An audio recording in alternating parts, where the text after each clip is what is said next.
The following message is made available for you by Emmanuel Baptist Church in Mora, Minnesota. For more information, visit us online at www.emmanuelmora.com. You know, building a bridge can be terrifying work. One doesn't have to be afraid of heights in order to realize the danger that's involved in building a bridge. A bridge over a small creek is one thing, but then imagine with me if you were on the crew that built the Golden Gate Bridge out in San Francisco. Newspapers called it the dance of danger. And it was called that because it was a dangerous construction project. There was sort of a dance that they had to do as they were building this up, because the winds were so strong as they were building this that it would literally teeter and totter as they were doing what they were supposed to do on the catwalks and the high towers. The dance was dangerous enough to even have a fatality rate of 1 death per $1 million spent. It was just dangerous work, and obviously that's not good business for any business to have that many casualties as they're trying to build something. And this is long before the days of OSHA, and so engineers on this project came up with a way to lower the risk. One of them was mandatory hard hats. Some were prescription filtered eyeglasses. There was no showboating, so there was no one to go up high and move around in such a way, and that, in fact, that could get you fired if you were on the bridge and you were showboating in such a way. They had tie-off lines, and they had an on-site hospital that helped greatly reduce this casualty rate. And nearly 4 years of construction and $20 million spent, only one worker had died. But the most effective safety precaution was completely innovative to bridge building, but it certainly wasn't innovative to the circus. What they decided to do was to take a trapeze net and connect it 60 feet below, which even falling 60 feet, I can't imagine how terrifying that would be, 60 feet below the bridge there, so that if workers fell, then they would have a place to, land into. The estimated cost of the safety net was only $130,000, and compared to the $20 million of the project, $130,000 was small change to pay for the lives saved. And so it was so effective that instead of having a mortality rate that the newspaper would publish, rather they would have a survival rate. They would say they would have a scorecard that would say like 8 lives saved today because of the net, or 10 lives saved on this day because of this net. So the safety net had benefits beyond just the workers' lives. It improved productivity because these people that were frozen in fear to go up on top of the bridge had more confidence knowing that if something happened and they fell, they would be caught by this net. And because it became such a permanent fixture, it has saved a lot of lives of people that have wanted to inflict self-harm and by jumping off the bridge. And up to this point in the letter of 1 Timothy, Paul has been doing a lot of writing about the problems in the church at Ephesus. Timothy had to step up and lead this church to health and productivity, and the solutions that he had put forth so far in this letter are solutions that are on a macro level. How should the church be governed? What kind of leadership structure should there be? He has also talked about educational curriculum issues and gender role clarifications and so on and so forth. And now in chapter 5, all of these things are going to start converging together to show how the church and paint a picture of just how beautifully God has designed the church. And the best way for me to summarize it is that the church is supposed to be a safety net. Many of us come from different places in life. A lot of us come from very stable backgrounds.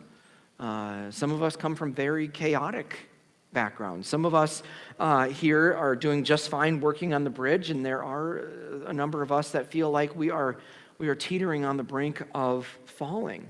And the church is to be the safety net that catches some and gives confidence to the others. Why? Because as we're going to see this morning, that the church is a family. And a family is a place where members are to feel safe and welcome and valued and validated. A family is a safety net for those who have no earthly family or have been abandoned. It's a place where if people fall off the bridge, there's someone to catch them. It's where we are to get confidence going into our day and then get encouragement when we come back from work that afternoon. And the church is a safety net because of how we are to relate to each other. We're going to find today that the text tells us not to relate to each other as if we are family, but it tells us to relate to each other because we are family. We are literally together in this family of God. And we're going to talk about how family is to treat each other, especially those who have none, no earthly family, or are abandoned. So let's look at the text, and let's fall in love with the vision of what God puts before us in the church. This is what Paul writes in chapter 5, starting in verse 1. We're going to look at 16 verses. It's a longer section, but bear with me here. Don't rebuke an older man, but exhort him as a father, younger men as brothers, older women as mothers, and the younger women as sisters with all purity. Support widows who are genuinely in need, but if any widow has children or grandchildren, let them learn to practice godliness toward their own family first, and to repay their parents, for this pleases God. The widow who is truly in need and left all alone has put her hope in God and continues night and day in her petitions and prayers. However, she who is self-indulgent is dead even while she lives. Command this also, so that they will be above reproach. But if anyone does not provide for his own family, especially his own household, he has denied the faith and is worse than an unbeliever. No widow is to be enrolled on the list for support unless she is at least 60 years old, has been the wife of one husband, and is well known for good works. That is, if she has brought up children, shown hospitality, washed the saints' feet, helped the afflicted, and devoted herself to every good work.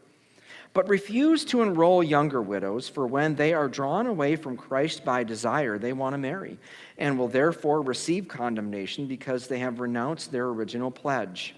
At the same time, they also learn to be idle.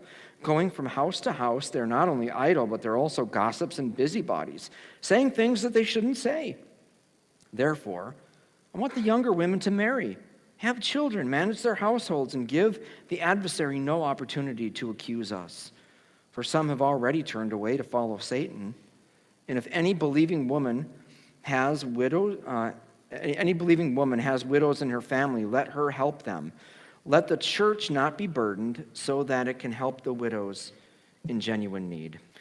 So if we are going to be the safety net that we're called to be in Christ together, the first thing that we need to do is treat one another as family. We need to treat one another as family. Verses 1 and 2 provide the framework for the rest of the passage. In a healthy family, depending on your role, whether you're a brother or a sister, or whether you're a father or a mother or a grandparent or a cousin or whatever, you interact with different family members depending on that role. A brother and a sister are to treat each other differently than two brothers. Or a mother, yeah, there you go. Or a mother and a father are to treat their children differently in how they interact with each other. And Paul makes it clear that the same principle is carried over into the church. Look with me in verse 1. Don't rebuke an older man, but exhort him as a father, younger men as brothers, older women as mothers, and the younger women as sisters with all purity. So again, Paul is instructing Timothy on how to come alongside different types of people in the church family. We are to look at older men in the church as we would fathers. With the way that Paul phrases verse 1, I'm inclined to think that he is referring to some sort of instance in which an older gentleman in the church has fallen into something that may need correction. And either there's sin involved or there's not growth as expected or whatever. What has happened isn't as important as how we are to react to it. The context of the church was that there was a lot of stuff that Timothy was required to get in the face of some people about. This isn't one of those situations. Paul isn't referring to one of the false teachers that are wreaking absolute havoc here in the church. Those people that are false teachers are not part of the family. Rather, they are imposters that are destroying the family, and Timothy is trying to rebuild it. And so in confronting older gentlemen in the church, Paul says that we are to refrain from rebuking them. A rebuke is to strike verbal blows. It is to come down really hard on someone for something that is going on. Instead, when correction is needed, Paul says that we are to do it with encouragement. Why? Because this older gentleman is one of your fathers in the Lord, regardless of their spiritual maturity or regardless of whether or not you like them. They are a father in the faith. And this week I came across a quote that said that when you interact with an older gentleman, one helpful thing to do, hopefully if you've had a good earthly father, is put your father's face in the face of that person. And how would you treat them interacting with your own father if you're thinking of it in that terms? You should treat him with gentleness and generosity and affection and care. Younger men are to be treated like brothers. It's not just that jovial horseplay with the arm around and maybe given a little bit of a noogie, but it's also the deep care that comes with it. It's the idea that you would go to bat for them, or that you would sit in the foxhole with them. This is a brotherhood as it ought to be. Older women are to be treated like mothers. Many of the most hardened criminals have a soft spot for their moms, that they'll just melt when they talk about their moms. You see these strong, tough biker dudes that have the heart tattoo on their arm with the banner around it that says, "I love Mom," because there's just that special spot in the heart for moms. And men can typically take a lot of heat for insulting jokes, but the minute that a "your mom" joke comes up, well, then she needs to be defended. Moms are typically the primary caregivers, and so there's just this special place in the heart. And in the church, older women are to be viewed as such. Other than the older men, Paul only gives specifics about how to treat the younger women. Look what he says here. He says, "The younger women as sisters with all purity." Now, Paul understands that younger women in the church, even in the church, there is the potential for them to be objectified by people. There's potential, and the news reports would tell us plainly that women in the church are sometimes vulnerable to the advances of some men that have no business doing so. The false teachers in Ephesus were evidently taking advantage of some of the young widows within the church. And Paul wants to put an end to it by reminding them and us that the woman on the other side of the aisle, or that is sitting in the same row as you, is your sister. She's your sister in the Lord. If you wouldn't hit on your earthly sister, which you shouldn't, or lust after her, then the same is true here in the church. These are just two tiny verses in a sea of biblical truth, yet these verses give us a picture of the beauty of God's care and His design for the people of the church. And this isn't hypothetical, as I said. Paul isn't saying treat these people as if they're family, but rather he says treat them as family. Fathers, older men as fathers, older ladies as mothers, and so on. The church isn't something that you just come to on a Sunday morning for perhaps an hour or two and, move on, but it's a family reunion in which you are cared for and loved appropriately. It is a gathering of family that creates a herd immunity to all the junk that we face in the world. So that's the framework for the family of God. Then it works itself out in how various people are cared for in the church. That goes right to our second point, is that we need to be the church by caring for those who are the most vulnerable. We need to care for those who are the truly vulnerable. At first blush, it's easy to look at the rest of this passage and label it as uncaring. It would be simple to read this quickly and complain about how strict the church should take a line of who can and who cannot receive help. However, I want to recommend that as we approach a passage like this, we should slow down our thinking and we should understand the context in which Paul is writing and then come to the conclusion that this passage is a beautiful design for how the church really is supposed to work and how people are to be protected and cared for. So with that in mind, look with me in verse 3. Support widows who are genuinely in need. Throughout history, widows in particular have been in very, very dangerous positions. Most women didn't have the means to provide for herself or if there's children involved. So if a woman suddenly found herself without a husband, unless she had a family to take care of her, well, it was pretty serious because it meant that she may have a life of begging and maybe even prostitution.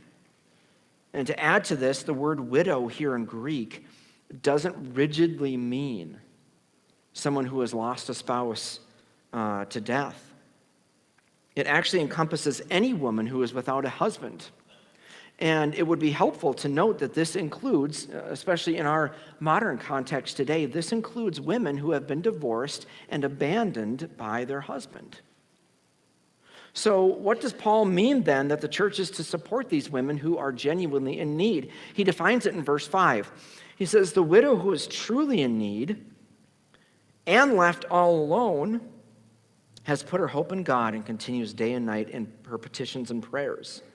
So the woman in need then is someone that is completely on her own, has no one to take care of her needs. Perhaps her husband may have died, or there are no children to take care of her. Perhaps they were abandoned. Whatever the case, they've ran out of options and they have nowhere else to turn to except the Lord. And in their desperation, Paul says that they have put their hope in God as evidenced by their fervent prayer for their situation.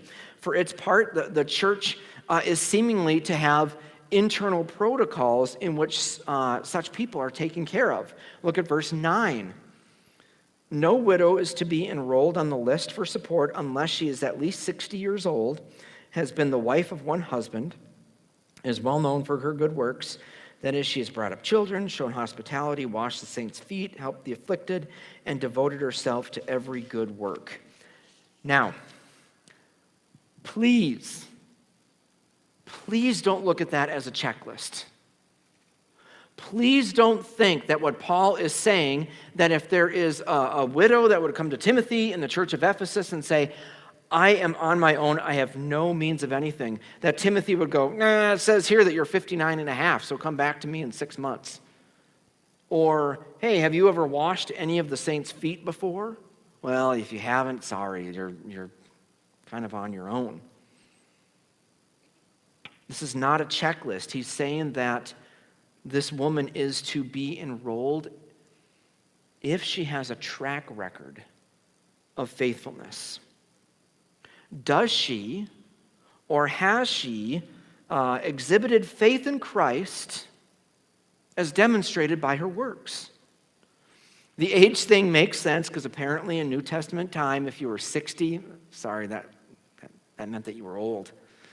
And it was at 60 by which there was less likely for you to have remarriage prospects and be able to be taken care of. But again, we're not talking about a rigid standard. We're talking about the church standing up for the most vulnerable. And that's why I labeled this point as caring for those that are truly vulnerable and not just widows.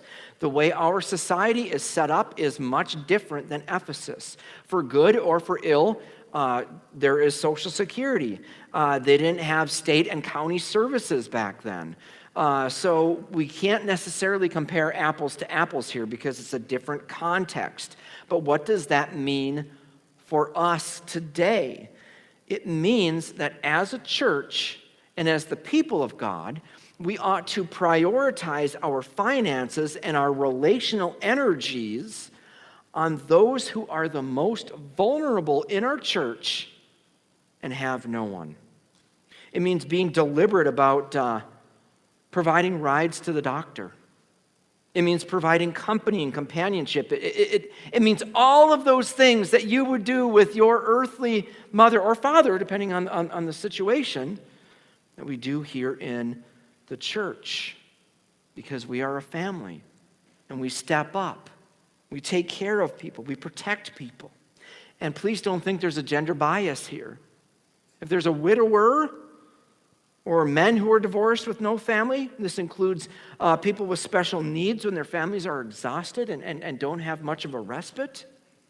It is stepping up and filling the void with those who truly need help. And this is totally countercultural. The world lives with this ethos that you were to look out for numero uno.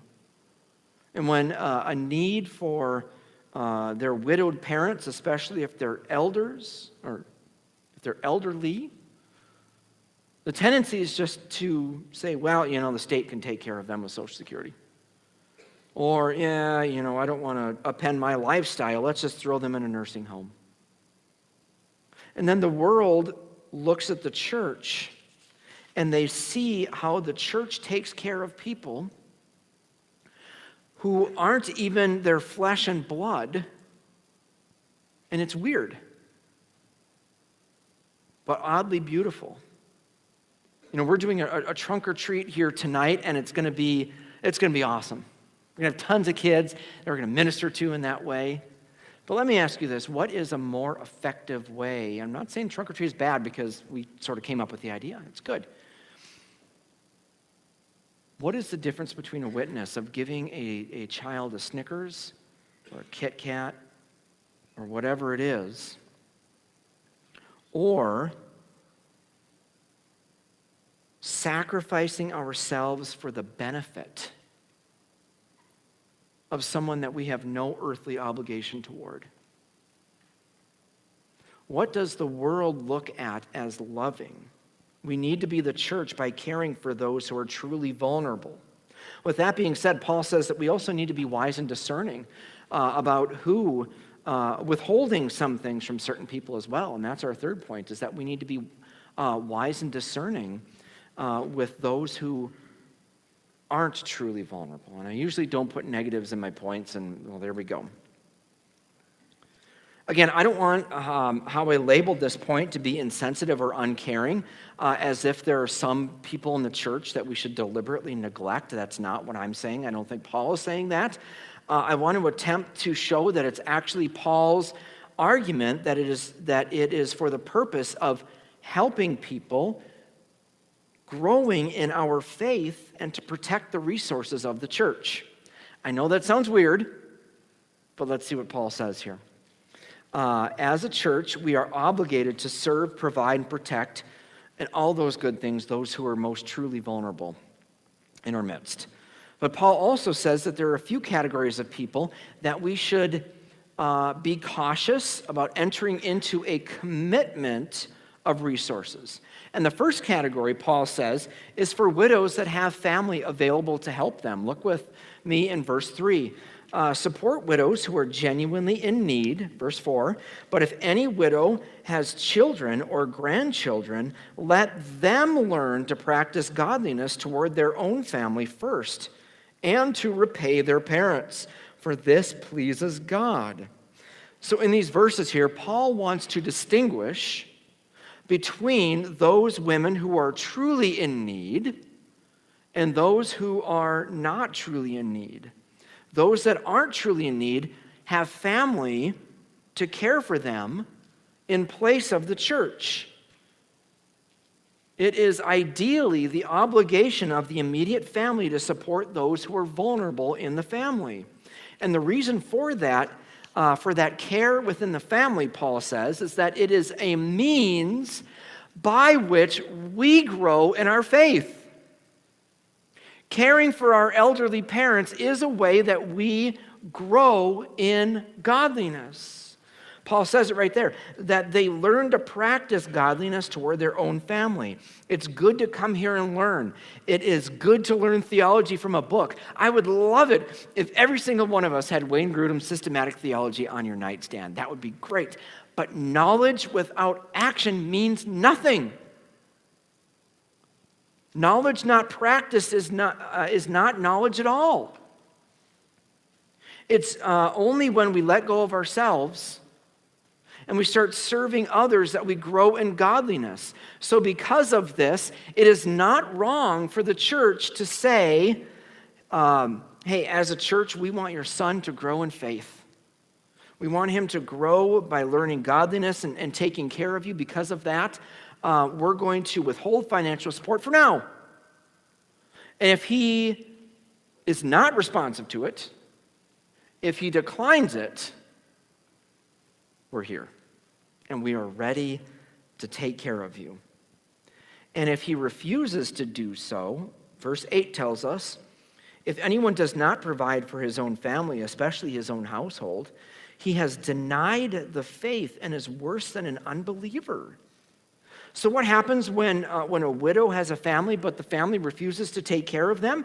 As a church, the true family, we come in and we say, you are going to be loved. You are going to be taken care of. If the refusing family member is a member of the church, it's grounds for church discipline. It is going to them and saying, look at what Paul says here. If you neglect this, you are denying the faith. And you're worse than an unbeliever. Boy, that's harsh, isn't it? But Paul's very clear. Your refusal to take care of your family is a grievous sin, and we want you to repent. We want you to turn. But if they fulfill their obligation, they grow in godliness. And also, notice what Paul says, repay their parents. And this may make some of you maybe sit up and say, all right, Paul says it's time for payback. All of those prom dresses that I bought, all those tuition checks that I paid for. Hey, it is time to get a return on my investment. Well, that's not what Paul's saying here. He's not saying that is necessarily a financial return. Well, what it means is that it's a return on the joy of seeing children and grandchildren who have a heritage in the Lord and have taken upon the gospel on themselves and take care of family. Making sure that your needs are met, that you're loved, that you're cared for. So the church ought to be cautious in support of the families who have the first line of help. But notice also that the church is not to encourage irresponsibility. Verse 5, the widow who is truly in need and is left all alone has put her hope in God and continues day and night in petitions and prayers. However, she who is self-indulgent is dead even while she lives. So, believe it or not, there are people out there that take advantage of systems. I know that's hard to believe, but they're out there. Just this week, we had somebody come in the church that got grumpy with me and Dave because she wasn't eligible for the help that we were able to give her. And it turns out she was just using the system, which is somewhat typical. The problem with is that there are only so many resources that the church has to go around. And so when someone comes in and talks about wants instead of genuine needs, we can't support that. Why don't you feed a monster? Because they only grow and they just want to take more and more. Paul goes on to say that a person like this is like the living dead. By lovingly saying, no, I'm sorry, we can't do that. It teaches the person that responsibility matters. And finally, there's a prohibition against assisting younger widows. Verse 11, but refuse to enroll younger widows, for when they are drawn away from Christ by desire, they want to marry and will therefore receive condemnation because they have renounced their original pledge. At the same time, they also learn to be idle, going from house to house, and they're not only idle, but they're also gossips and busybodies, saying things that they shouldn't. Therefore, I want younger women to marry, have children, manage households, and give the adversary no opportunity to accuse us. Wow, that sounds harsh, doesn't it? Paul's making an awful lot of assumptions on some folks here, but let me suggest that Paul is not saying that young widows or divorcees should never get help from the church. Notice the word enroll. This is a program of continuous and continual assistance. And why shouldn't they be enrolled in this? Because Paul mentions that there are certain temptations that are more likely to be part of a young lady who is divorced or widowed that we don't find in older. It is not uncommon for a young widow or a divorcee shortly after those events to say something like, I am never going to get married again. It's just not going to happen. I'm not putting myself through that.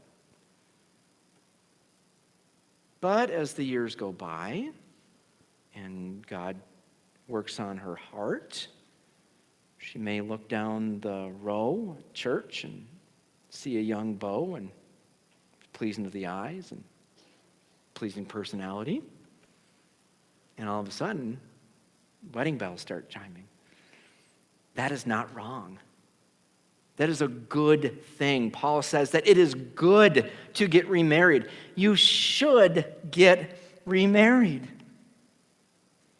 But that original pledge of I'm never going to get married again is probably what Paul is referring to here. And in this situation, it is good that she would desire to get remarried. And further, verse 13, Paul details the trap that I don't think is specific just to young women in a situation like this, but perhaps it's common to most people that have too much time on their hands and not enough to do. Verse 13, at the same time, they also learn to be idle, going from house to house. They're not only idle, but they're also gossips and busybodies, saying things that they shouldn't. Gossip is perhaps the biggest accepted sin in the church. We meddle in things that are none of our business, and we say things about people to other people that we would never say in front of that person. So when Paul encourages these widows here in verse 14 to get married, one of the purposes is to protect them from this sort of sin. And so as not to give the adversary an opportunity to accuse us. And of course, there may be some that do choose to not get married, and that's great. God gifts people for marriage just as he gifts people for singleness. And their hope is in God. And when needs arise, the church is going to be there for them too. But we need to be cautious about the distribution in the church as well. You know, the trapeze net hanging at the bottom of the Golden Gate Bridge has provided to be a life-saving device. Simple life-saving device for many. Paul has laid out the safety net here in the church for those who are the most vulnerable. The church is family, and countless lives can be saved and renewed if we, the church, stepped up and realized our brotherhood and sisterhood in Christ Jesus, living sacrificially so that we are all cared for, all protected, all valued, and all loved. Let's pray. You have been listening to a message from Emmanuel Baptist Church in Moore, Minnesota.